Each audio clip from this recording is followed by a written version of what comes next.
बैतने को दिहती उपकार। यह लॉकडाउन के चौथा चरण में घेराइल अझुराइल फसल उ सगरे मजदूर वर्ग, यूपी बिहार के उ गरीब जो रेहड़ी लगावेले, ठेला चलावेले, रिक्शा चलावेले, सबका तरफ से एगो निहोरा, एगो गुहार यह देश के कर्णधार आदरणीय माननीय प्रधानमंत्री महोदय जी से। आई सुनिए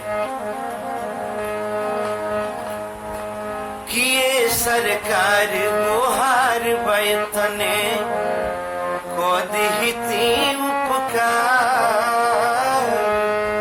ये सरकार गुहार बैतने को दिहती उपकार।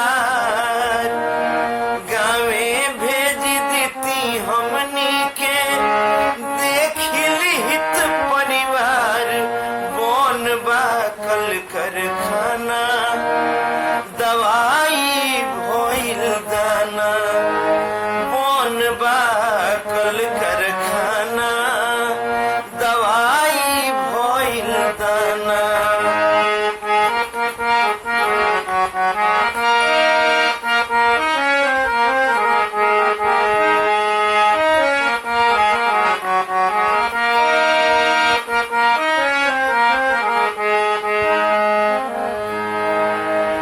खइला के आफत बाईजा का कोर बिजारही के।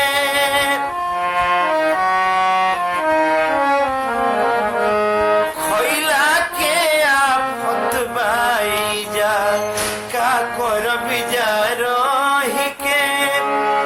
2 महीना काटिल निजा कसहु दुखवा सही के। आपन सुविधा धइले रही, आपन सुविधा धइले रही, अतने करी उबार। बोन बाकल कारखाना दवाई भइल दाना। बोन बाकल कारखाना दवाई भइल दाना।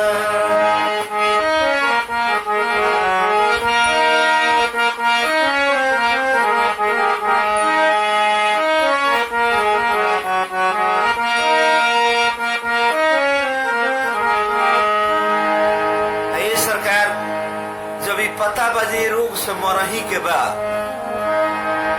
हर मरही के जब बाटे तो माटी पजा के मरो।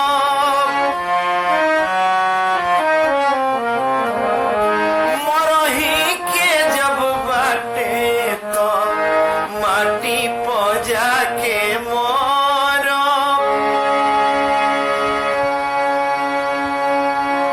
अपना भागे जी जाइबी तो अब खेती बाड़ी करब। अब ना आइबी कबो दुआरे, अब ना आइबी करे मजूरी कबो शहर के द्वार।